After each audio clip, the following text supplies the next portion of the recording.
नमस्कार दोस्तों, कैसे हैं आप लोग। मैं पुष्पेंद्र स्वागत करता हूं आपका एक बार फिर आपके अपने चैनल सैलरी ज्ञान में, जहां मिलती हैं आपको जॉब और सैलरी से रिलेटेड सारी जानकारियां। तो दोस्तों पता लग चुका है कि पीएसयू का कितना डीए बढ़ रहा है। मैंने पिछले वीडियो में ये बताया था कि यार बहुत ज़्यादा कन्फ्यूज़न हो रहा है, पीएसयू का डीए बढ़ेगा नहीं बढ़ेगा, 28% होगा, 24.6% होगा।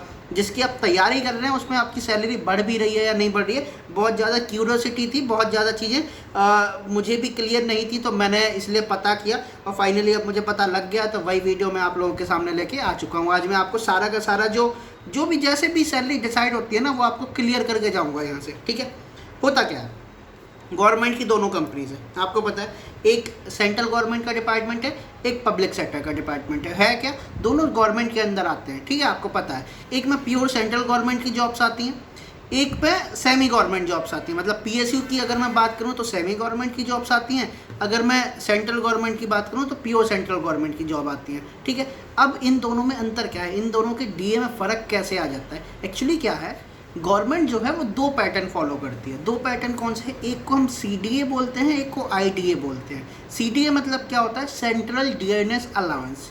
ठीक है, आईडीए मतलब क्या होता है, इंडस्ट्रियल डियरनेस अलाउंस। अब पहली बात तो आप सभी लोगों को डियरनेस अलाउंस के बारे में पता होना चाहिए। आई होप आप लोगों को पता है कि डीए क्या होता है, उसको डियरनेस अलाउंस कहते हैं।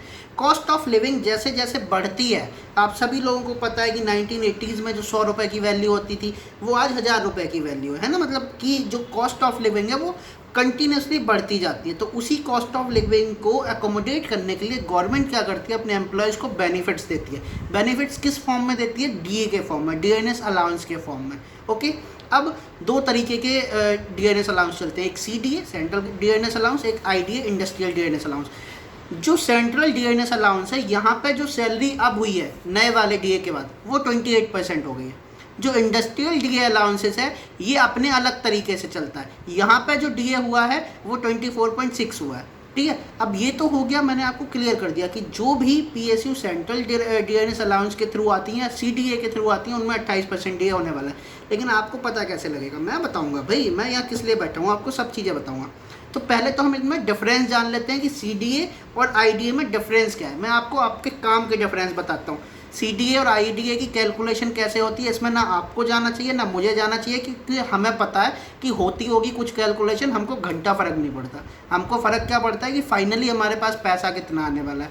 तो इनमें डिफरेंस देखते हैं। सेंट्रल डियरनेस अलाउंस जो होता है वो क्या होता है, सीडीए मतलब सेंट्रल डियरनेस अलाउंस, ये क्या होता है, एक साल में 2 बार रिवाइज होता है, हाफ ईयरली बेसिस पर रिवाइज होता है। एक बार जनवरी में, एक बार जुलाई में। ठीक है, ये 2 बार रिवाइज होता है। आईडीए क्या होता है, आईडीए एक साल में 4 बार रिवाइज होता है, ये क्वार्टरली बेसिस पर रिवाइज होता है। अब आप लोग कहेंगे कि सर सेंट्रल डियरनेस अलाउंस 2 बार रिवाइज हो रहा है तो ऑब्वियसली कम होता होगा, आईडीए ज़्यादा होता होगा, हर क्वार्टर में रिवाइज हो रहा है। बट ऐसा होता नहीं है। यूजुअली होता क्या है कि सेंट्रल डियरनेस अलाउंस और इंडस्ट्रियल डियरनेस अलाउंस ऑलमोस्ट आसपास ही चलते हैं, इनमें ज़्यादा फर्क आता नहीं है। जब आप देखेंगे ना एक ब्रॉड पर्सपेक्टिव में, एक लंबे अंतराल पर, जब आप 5, 6 साल, 7 साल बाद जब आप देखेंगे दोनों की वैल्यूज़ को, तो इतना ज़्यादा फर्क डीए में आता नहीं है।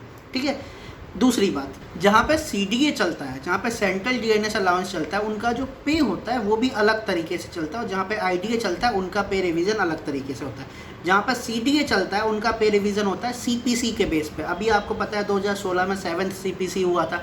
7th सीपीसी के अकॉर्डिंगली आपकी जो सैलरी थी वो एनहेंस कर दी गई थी। तो वो क्या होता है, सेंट्रल पे कमीशन, उसको बोलते हैं सीपीसी। वहाँ पर 7th सीपीसी चल रहा है।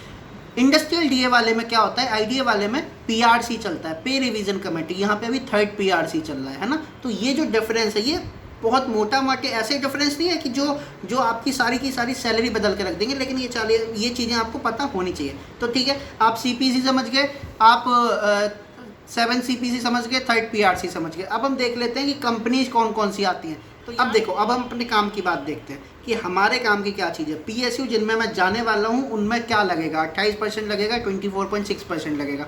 तो यार तुमको बता देता हूँ कि कुछ गिनी चुनी पीएसयू हैं जहाँ पे सेंट्रल डियरनेस अलाउंस लगता है, बाकी सभी में इंडस्ट्रियल डियरनेस अलाउंस लगता है। अब ये जो गिनी चुनी पीएसयूज़ हैं ये कौन सी हैं, पहली बात, इनमें जो सीडीए जहाँ पे लगता है उसमें आती हैं BARC, ISRO, NPCIL, NHAI, railways, DRDO. ये जितने भी पीएसयू हैं, मतलब जो कि आप मान सकते हैं जो कि स्पेस रिलेटेड PSUs हैं, जो डिफेंस रिलेटेड PSUs हैं, एक रेलवेज हो गई, एक ट्रांसपोर्टेशन NHAI हो गई।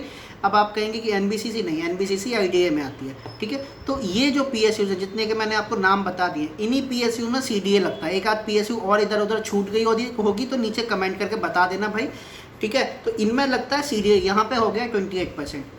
बाकी इनको छोड़ के जितनी भी PSUs हैं, चाहे वो मिनी रत्ना हो, चाहे वो नवरत्ना हो, चाहे वो महारत्ना हो, सभी में IDA लगता है, ठीक है। PSU ऑब्वियसली PSU में जो लगता है वो IDA इंडस्ट्रियल DNS अलाउंस ही लगता है। अब इंडस्ट्रियल DNS अलाउंस लगेगा तो IOCL, ONGC, NTPC, BHEL, BPCL, HPCL सबकी सैलरी कितनी होगी अभी 24.6% जुलाई वाले क्वार्टर में होगी। जब अगला क्वार्टर आएगा अक्टूबर वाला तो वहाँ पे हमारा दोबारा से पे रिविज़न होगा। सो आई होप कि हम लोग 25 प्लस चले जाएंगे और उसके हिसाब से वहाँ पे HRA भी इंक्रीज़ हो जाएगा। तो दोस्तों ये थी जानकारी CDA और IDA से रिलेटेड। आई होप आपको जानकारी पसंद आई होगी। अगर आपके भी कुछ क्वेश्चन है तो नीचे कमेंट करके बता दिए। बाकी आगे हम फिर मिलेंगे एक नए वीडियो में एक नई नॉलेज के साथ। तब तक के लिए बी हैप्पी, बी मोटिवेटेड। नमस्ते।